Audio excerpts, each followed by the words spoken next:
बड़ा संस्थान है जहाँ से पूरे विश्व के बड़े से बड़े इंजीनियर बन के निकल रहे हैं। राज्य में भी सरकार है, जिसकी केंद्र में भी सरकार है। तो सबसे पहले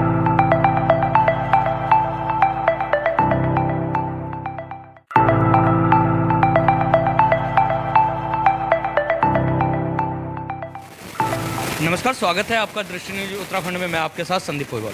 दोस्तों, जैसे कि आपको पता है कि हम समय समय पे आपकी मुलाकात करवाते रहते हैं। आज भी हम आपकी मुलाकात करवाने जा रहे हैं चिरफ जैन जी से, जो कि फोनिक्स स्कूल के चेयरमैन हैं। अभी जो फोनिक्स स्कूल था, पहले कॉलेज बना और अब यूनिवर्सिटी बनने जा रही है। तो सबसे पहला सवाल हमारा जो है यूनिवर्सिटी के ऊपर है, चिरफ जैन जी से। नमस्कार। नमस्कार, बहुत बहुत धन्यवाद संदीप भाई। चिरफ जी, अभी जो फोनिक्स पहले तो स्कूल था, कॉलेज हुआ, डिग्री कॉलेज हुआ, अब यूनिवर्सिटी बनने जा रही है। किस तरीके से यूनिवर्सिटी का रहेगा? पहले हम लोग ने जब शुरू किया था, हम लोगों के यहाँ केवल 2 कोर्सेज थे, बीटेक और एमबीए। तो धीरे धीरे बढ़ते बढ़ते हमने अपने यहाँ 17-18 कोर्सेज कर लिए। जब इतने कोर्सेज आ गए और हमारे पास इतना बड़ा इंफ्रास्ट्रक्चर हो गया, तो हमने क्यों ना सोचा कि अपने आप को यूनिवर्सिटी में कन्वर्ट कर लिया जाए, क्योंकि जो गवर्नमेंट यूनिवर्सिटीज़ का करिकुलम फॉलो हो रहा है वो हमारे हिसाब से आउटडेटेड हो चुका है। जो एक इंडस्ट्रीज़ और एक स्टूडेंट के बीच का जो गैप है, वो करिकुलम वो भर नहीं पा रहा है। यूनिवर्सिटी बनाने से हमें क्या फ़ायदा होता है कि उसमें हम वो करिकुलम डाल सकते हैं जो कि इंडस्ट्री की रिक्वायरमेंट है। तो इसको दिमाग में रखते हुए हम लोगों ने अपनी यूनिवर्सिटी की फ़ाइल सरकार के समक्ष पेश करी। हम सरकार ने उस पर एक जांच बिठवाई, जांच कमेटी बिठाई, जांच करवाई, जांच दल आया था पूरा। जांच दल ने उसकी स्वीकृति दे दी है, क्योंकि हमारे पास किसी भी टाइप की कोई कमी नहीं थी, ना कोई इंफ्रास्ट्रक्चर की, ना कोई फैकल्टी की, ना ही कोई लैंड एरिया की। और उन्होंने देखा कि हम पहले जो हमारा रिकॉर्ड रहा है लगभग 15 सालों का, हम लोग बहुत सुचारू रूप से अपना कॉलेज चला रहे हैं। तो इस सब के मद्देनज़र उन्होंने हमें स्वीकृति दे दी है और हमारी फ़ाइल आगे सचिवालय में प्रेषित कर दी गई है। जल्द ही विधानसभा सत्र बैठेगा, शीतकालीन सत्र बैठेगा और मुझे उम्मीद है कि उस पटल पर हमारा ये रखा जाएगा यूनिवर्सिटी का मैटर, और ये एक्ट पास हो जाएगा। तो कब तक ये स्टूडेंट हैं, जो छात्र हैं, कब तक लाभ ले पाएंगे?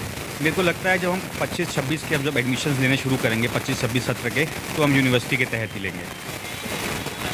बात एजुकेशन की चल रही है। अभी दृष्टि न्यूज़ की ने पहले भी आपका एक इंटरव्यू किया था, उसमें आपने कहा था कि जो गवर्नमेंट स्कूल है उसको मर्ज करके प्राइवेट स्कूल में कर दिया जाए। गवर्नमेंट स्कूल अगर जो मर्ज हो गए तो गरीब बच्चों का क्या होगा? क्योंकि बहुत सारे बच्चे ऐसे हैं कि जिनके पेरेंट्स के पास मजदूरी करते हैं, फीस के भी पैसे नहीं होते। नहीं, थोड़ा सा कुछ गलती हो गई शायद समझने में। मैंने ये नहीं कहा था कि उनको प्राइवेट में मर्ज कर दिया जाए। मैंने ये कहा था कि अगर रुड़की ब्लॉक में हम बात करें, मान लीजिए रुड़की ब्लॉक में मान लीजिए 6 विद्यालय हैं, 6 गवर्नमेंट स्कूल्स हैं, उन 6 को मर्ज कर दिया जाए, ताकि जो सरकार पे बर्डन पड़ रहा है हर स्कूल की अलग अलग सैलरी का, वो एक तो बर्डन कम हो जाए। जब बर्डन सरकार पे कम होगा तो वो जो पैसा है वो सुविधा बच्चों की और सुविधाओं पे दिया जा सकता है। जैसे कि बच्चों के लिए किताबें, पुस्तकें, इन सब चीज़ों पे वो जो फंड है जो सैलरी से बचेगा वो वहाँ यूज़ किया जा सकता है। मैंने ये कहा था आपको, क्योंकि एक एक स्कूल में 20-20, 30-30 बच्चों का पढ़ना, यहाँ पे सैलरी 6-6, 7-7 लाख रुपये महीना जा रही है, कोई औचित्य नहीं बनता। ये सरकारी पैसे की एक तरीके से वेस्टेज है। तो एक ऐसा सिस्टम बनाना चाहिए हम लोगों को कि हम कम से कम रिसोर्सेज में ज़्यादा से ज़्यादा रिजल्ट निकाल पाएँ। तो उसके चलते मैंने आपको ये बात कही थी। अभी बात एजुकेशन की चल रही है, तो एजुकेशन में अगर जो माना जाता है, हमारा जो रुड़की शहर है वो एजुकेशन हब बोला जाता है और शायद आईआईटी की वजह से बोला जाता है। अभी आईआईटी परिसर को लेकर जो शहर विधायक हैं प्रदीप बत्रा जी, उन्होंने एक धरना किया था कि आईआईटी के लोग जो हैं, मतलब जो शहर के लोग हैं, वो आईआईटी के अंदर जाने चाहिए, और आईआईटी वालों ने उनको रोक दिया है आने से। हाँ बिल्कुल, मैंने अभी मुझे न्यूज़ के माध्यम से कल मुझे पता लग गया था कि प्रदीप भैया द्वारा एक धरना दिया गया है 1 तारीख को बोट क्लब पर। उनके जो 2 मेन मुद्दे जो धरने में मुझे पता लगे हैं, एक तो ये मुद्दा था उनका कि जो सिंचाई विभाग की ज़मीन आईआईटी को अलॉट की गई थी वो आम जनता के लिए खोली जाए, और एक दूसरा मुद्दा उनका ये था कि जो हमारे वरिष्ठ नागरिक हैं शहर के, या जो आम जन हैं, उनको आईआईटी में प्रवेश मिलना चाहिए। सर्वप्रथम इस बारे में मैं आपसे ये कहना चाहूँगा कि प्रदीप भैया की मैं बहुत इज़्ज़त करता हूँ, उनकी राजनीतिक करियर बहुत अच्छा रहा है, परंतु मुझे लगता है इस मामले में कहीं ना कहीं वो चूक गए या उनको किसी ने गलत सलाह दे दी है। उनको आंदोलन नहीं करना चाहिए था, वह सरकार का एक पार्ट है। आईआईटी रुड़की अगर आप देखा जाए तो गवर्नमेंट ऑफ इंडिया के अंडर आता है। गवर्नमेंट ऑफ इंडिया किसकी है इस समय? सरकार कौन चला रहा है? भाजपा की सरकार है। सेंटर में किसकी राज्य में किसकी सरकार है? भाजपा की सरकार है। प्रदीप भैया किसके विधायक हैं? भाजपा के विधायक हैं। तो प्रदीप भैया को पहले ये अपनी बात राज्य सरकार के थ्रू केंद्र सरकार के समक्ष रखनी चाहिए थी, उसके बाद धरने जैसे चीज़ करनी चाहिए थी। देखिए, आंदोलन करना हमारा जन्मसिद्ध अधिकार है, लेकिन बिना बात के आंदोलन करना या बिना बात के आप एसडीएम साहब के थ्रू ज्ञापन भिजवा रहे हैं, जब आप खुद सक्षम हैं। आपको जनप्रतिनिधि क्यों चुना गया है? इसलिए तो चुना गया है कि आप लोगों की बात सरकार तक पहुंचा पाएँ। और आप सेम पार्टी से बिलोंग करते हैं, जिसकी राज्य में भी सरकार है, जिसकी केंद्र में भी सरकार है, तो सबसे पहले तो आपने जो वे अपनाया है अपनी बात रखने का, मेरे हिसाब से प्रदीप भैया ने वो गलत अपनाया है। और इसके पीछे कारण कई हो सकते हैं। कभी कभी आदमी क्या होता है, अपने सलाहकारों के उसमें आके गलत स्टेप उठा लेता है, तो मेरे हिसाब से उनको आंदोलन नहीं करना चाहिए था इसमें। जो अब सेकंड बात करते हैं कि जो आईआईटी के अंदर जो बात करी जा रही है वरिष्ठ नागरिकों की या आम जन के प्रवेश की, तो देखिए, मेरा भी एक कॉलेज रन करता हूँ, मैं भी इमली खेड़ा में रन करता हूँ। वहाँ पे कई बुजुर्ग रहते हैं। अब कल को अगर वो मेरे को बोलने लगे कि आप शाम को हमें आपके कॉलेज में आना है या हमें दिन में आपके कॉलेज में आना है और हमें व्यायाम ही करना है या हमें वॉक ही करना है, तो आप भी समझ सकते हैं संदीप भाई, मैं कैसे अलाउ कर सकता हूँ। वहाँ बच्चे पढ़ रहे हैं, वहाँ लड़कियाँ पढ़ रही हैं, कितनी भी कंट्रोलिंग कर लें, लेकिन अगर बाहर से वहाँ पे जनता एक बार आनी शुरू हो जाएगी तो संभावनाएं बढ़ जाती हैं कि कोई दुर्घटना हो पाए। तो इसी के चलते शायद आईआईटी में तो हम तो आईआईटी के सामने कुछ भी नहीं है। फोनिक्स कॉलेज, आईआईटी एक बहुत बड़ा संस्थान है जहाँ से पूरे विश्व के बड़े से बड़े इंजीनियर बन के निकल रहे हैं। तो ये उनका दायित्व है, आईआईटी के जो डायरेक्टर्स हैं, जो टीचर्स हैं, उन्होंने ये सोच के करा होगा कि ताकि कोई दुर्घटना ना हो पाए, ताकि जो बच्चे अंदर पढ़ रहे हैं वो डिस्टर्ब ना हो पाएँ।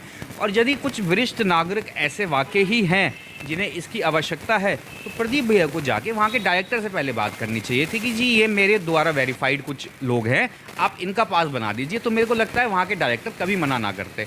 लेकिन धरना देना, जहाँ तक मुझे लगता है, ये केवल एक पॉलिटिकल मूव है। इस पॉलिटिकल मूव से हमें बचना चाहिए। हमें काम ऐसा करना चाहिए जिसके नतीजे निकले।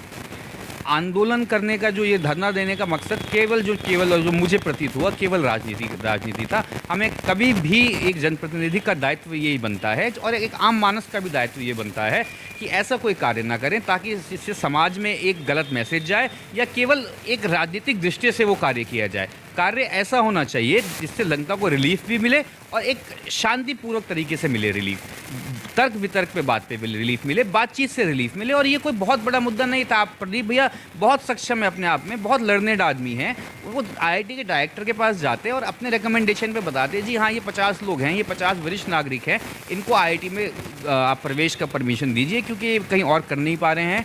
तो क्या पता डायरेक्टर वैसे ही परमिशन दे देते उनको, और मुझे लगता है दे देते। अगर आज मेरे पास ही कोई आता है, कोई जनप्रतिनिधि आता है कि जी ये 5 लोग हैं, ये 10 लोग हैं, इनको शाम को आपके ग्राउंड में आके घूमना है, तो मैं क्यों मना करूँगा। लेकिन उनके वेरिफिकेशन होना तो ज़रूरी है ना। और प्रदीप भी अगर वेरिफिकेशन करके उनका देते तो मेरे को नहीं लगता आईआईटी के डायरेक्टर मना करते। और सभी के लिए खोल देना इसको, जो भी आना चाहे जाना चाहे, ये तो पॉसिबल ही नहीं है। वो एक संस्थान है, एक शिक्षण संस्थान है, उसके कुछ नियम हैं, उसके कुछ कायदे हैं। वहाँ पे आदमी को बच्चों की सुरक्षा देखनी है, वहाँ लड़कियाँ पढ़ रही हैं, बहुत किस्म के और चीज़ें होती हैं। तो सभी के लिए प्रवेश तो देखिए वहाँ संभव ही नहीं है और ना ही होना चाहिए, और ना ही अभी तक पूरे इंडिया में किसी शिक्षण संस्थान में ऐसा है। दूसरा मुद्दा वहाँ पे था जो बोट क्लब है, बोट क्लब को पार्क बनाने की बात की गई है विधायक जी द्वारा। इस पर क्या कहना है आपका कि बोट क्लब पार्क बनना चाहिए या नहीं? नहीं, बोट क्लब सिंचाई विभाग द्वारा आईआईटी को लीज पे दिया गया है। जब तक आईआईटी के पास उसका राइट्स हैं तब तक तो देखिए किसी का कोई राइट नहीं बनता कि वो उस पे जाके कुछ भी करे। अगर आईआईटी चाहे और आईआईटी उसको यूज़ भी नहीं कर रही है, तो इस मामले में बिल्कुल प्रदीप भैया से सहमत हूँ कि वहाँ पे पार्क बना सकते हैं ताकि जो आम जन है उनको फ़ायदा हो पाए। लेकिन मेरा यही प्रदीप बत्रा भैया से एक और सवाल है। आपके टेन्योर को 17 साल हो गए हैं, रुड़की में जगह की कमी नहीं है, तो क्यों नहीं आपने रुड़की में अभी तक कोई एक ऐसा पार्क बनाया या कोई ऐसी जगह चिन्हित कर पाया अब जहाँ पे जो वरिष्ठ नागरिक हैं या फिर जो आम जन हैं वो जाके वहाँ पे सैर का लुत्फ़ उठा पाएँ या व्यायाम कर पाएँ या ओपन जिम बन पाए। शहर में मुझे तो लगता नहीं कोई एक भी जगह ऐसी है। तो क्यों हम एक आईआईटी जैसे संस्थान के पीछे पड़ गए हैं? क्यों ना हम उसका कोई और विकल्प ढूंढ रहे हैं? रुड़की का नाम आईआईटी के नाम से जाना जाता है। एक तरीके से आईआईटी और रुड़की वासियों में बैर किस बात का? हमारा शहर फेमस ही आईआईटी की वजह से है, तो हम उनसे बैर लेके कहाँ जाएंगे? कहीं ना कहीं बात करी जाए अगर हमारी शहर की इकोनॉमी की, तो उसमें भी बहुत बड़ा योगदान आईआईटी का है। क्योंकि बाहर से इतने छात्र छात्राएं पढ़ने आती हैं, उनकी रोज़मर्रा की ज़रूरतें होती हैं, उनको ग्रॉसरी लेनी होती हैं, इतने रेस्टोरेंट्स खुल गए हैं रुड़की में, सब आईआईटी के स्टूडेंट से चल रहे हैं। तो आईआईटी और रुड़की के बीच में दोनों के बीच में एक ऐसा रिलेशन होना चाहिए जैसे कि बाप बेटे का होता है। ऐसा नहीं होना चाहिए कि ऐसे बात करी जा रही थी, कहीं प्रदीप भैया ने तो नहीं बोली, लेकिन कई लोग ये कह रहे थे कि हम आईआईटी से जो बाहर आएंगे हम उनको मना कर देंगे। ये मतलब देखिए कैसी बात है, आप आईआईटी में छात्र पढ़ रहे हैं, पूरे विश्व में जाके उन्होंने भारत का नाम रोशन करना है, आप उनको शहर में आने से वर्जित कर देंगे। ये तो कानून के भी तहत नहीं है, और ये तो आपकी सोच भी बहुत संकीर्ण सोच का परिचय देती है। क्यों नहीं है? अगर तो आईआईटी वालों ने शहर की जनता को अपने संस्थान में आने के लिए मना कर दिया है, तो शहर भी तो मना कर सकता है आईआईटी वालों को बाहर आने। देखिए, शहर किसी एक बंदे का नहीं है, पहली बात, शहर किसी जनप्रतिनिधि का नहीं है, शहर आपका नहीं है, शहर मेरा नहीं है, शहर सबसे मिलकर बनता है, शहर सरकार द्वारा बनाया जाता है।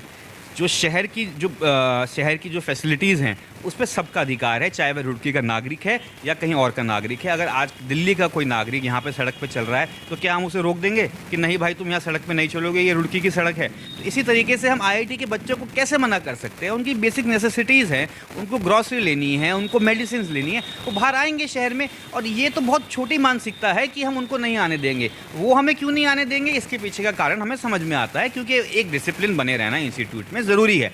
वो प्रॉपर्टी आईआईटी की है, एक संस्थान की है, परंतु ये शहर किसी एक संस्थान का नहीं है, ये प्रत्येक देश के वासी का है। मैं रुड़की वासी भी नहीं कह रहा हूँ, ये प्रत्येक देशवासी का शहर है। यहाँ की जो सुविधाएं हैं उसे प्रत्येक देशवासी इस्तेमाल कर सकता है। तो इसके चलते अगर कोई ये बयान दे रहा है कि हम आईआईटी वालों को यहाँ आने में रोक देंगे, तो यह बहुत छोटी मानसिकता का परिचय दिया जा रहा है। लेकिन अगर तो हम विधायक प्रदीप बत्रा जी की बात कर लेते हैं, चिरफ जी, तो उन्होंने भी कहीं ना कहीं रुड़की की जनता के हितों के लिए ये धरना किया है। सरकार के खिलाफ सरकार ही भिड़ी है। सरकार के खिलाफ सरकार, अगर आप याद करें संदीप भाई, कोलकाता में एक रेप केस हुआ था, ममता बनर्जी वहाँ आंदोलन करने आ गई थी। आप आंदोलन किसके खिलाफ कर रही हैं? आपकी सरकार, आपके अधिकारी, आपका कॉलेज। तो वो धरना तो केवल एक पॉलिटिकल मूव था। उसी तरीके से जहाँ तक मेरे को लगता है, प्रदीप भैया वैसे ऐसा बिल्कुल नहीं है, सोच समझ के राजनीति करने वाले व्यक्ति हैं।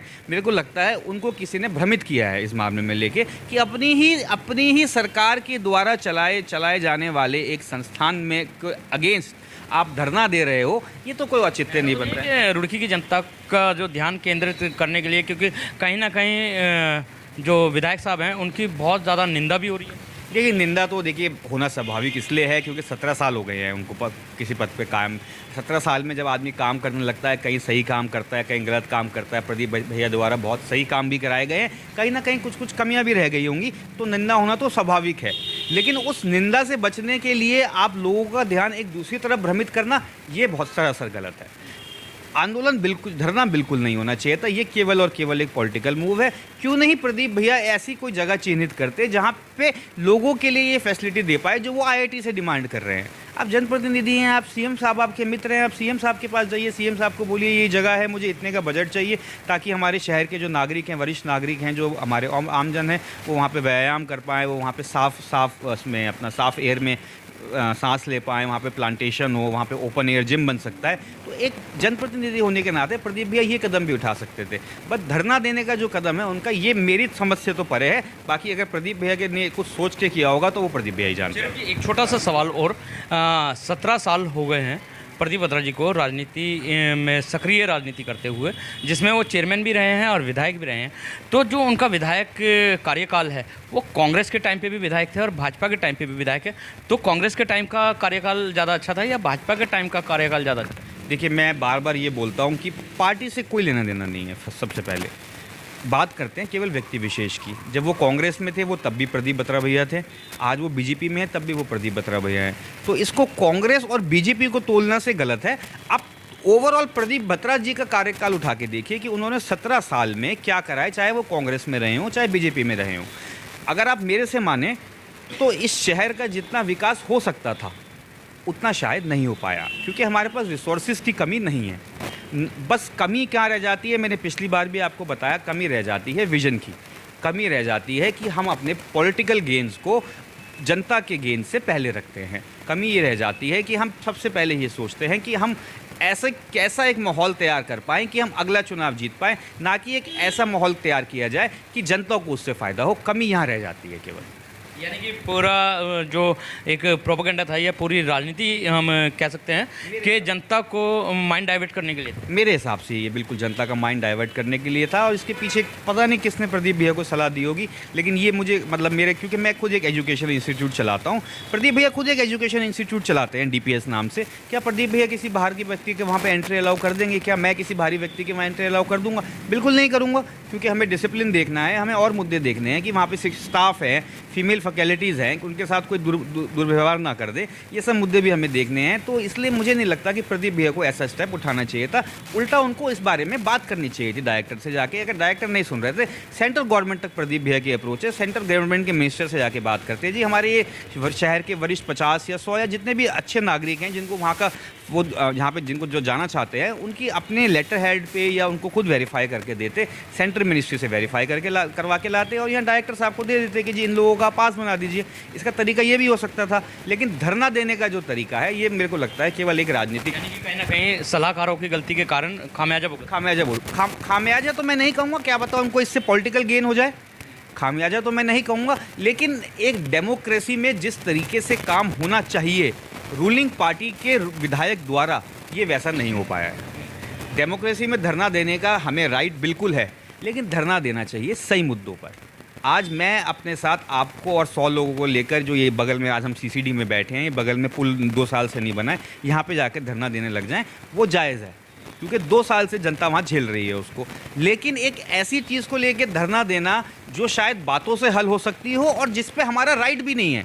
कल को संदीप भाई ये आपका माइक ही है, मैं कहूँ मुझे माइक चाहिए आपका और मैं इस पर धरना देना बैठ जाऊँ, ये तो कोई बात नहीं ना। ये माइक आपका है, IIT संस्थान IIT की है, सेंट्रल गवर्नमेंट की संस्थान है, सेंट्रल गवर्नमेंट के वहाँ पे रूल्स लागू होते हैं। तो उस रूल्स के अगेंस्ट अगर आप जाके धरना दे रहे हो तो ये कोई औचित्य नहीं बनता इस बात का। बहुत बहुत धन्यवाद हमारे साथ जुड़ने के लिए। तो ये थे हमारे साथ चिरब जैन, जिन्होंने साफ कर दिया है कि जनता का जो माइंड है वो डाइवर्ट करने के लिए ये धरना दिया गया था, और प्रदीप बत्रा जी को साथ ही हिदायत दी है कि ऐसे सलाहकारों की सलाह ना माने कि जिससे आपको खामियाजा भुगतना पड़े। तो बने रहिए दृष्टि न्यूज़ में, मिलवाते रहेंगे इसी तरीके के खास शख्सों के साथ। जब तक के लिए दीजिए इजाज़त। जय हिंद, जय भारत, जय उत्तराखंड।